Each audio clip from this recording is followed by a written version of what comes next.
ভাই গরুর দাম কেমন আজকে? গরুর দাম ভাই অনেক কম ভাই। গত গত ঈদের তুলনায় এবার কেমন? এবার অনেক দাম কম ভাই, অনেক দাম কম ভাই, একবার শেষ। কেমন ব্যাপারীরা চলতেছে শেষ। তাহলে আজকে হাটে? আছে মোটামুটি, আছে গরু, আছে, চলতেছে। চলতেছে? হ্যাঁ চলতেছে অনেকে তো গরু। বলতেছে দাম অনেক বেশি। না দাম 7.5 মতো আছে। এই দেখেন না গরু সব নিয়ে ফেরত যাইতেছে। ক্রেতা নাই গরু ভাই, গরু আছে ক্রেতা নাই। আচ্ছা, এর কারণ কি বলে আপনি মনে করেন? কারণ বুঝেন আপনি 1.5 লাখ টাকা গরু আমূল 1,20,000, খাবারের দাম বেশি, ভুসির দাম বেশি, গৃহস্থিরা শেষ হয়ে গেছে ভাইয়া। এক গরুতে 5,000 10,000 লোক পাইছে। আপনি কালা পারে খালি আসরতে দূরে দূরে জায়গা পাইছি। কিন্তু গরু বিক্রি করতে পারছে না। বিক্রি করছে মোটামুটি চলছে, কিন্তু ন্যায্য দাম পাইতেছে না ভাইয়া।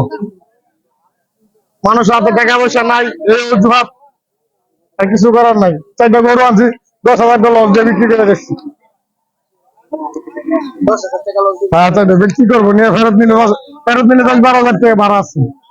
দিয়ে যা কুরবানি দিন। ঠিক আছে ভাই, ধন্যবাদ। দিচ্ছে।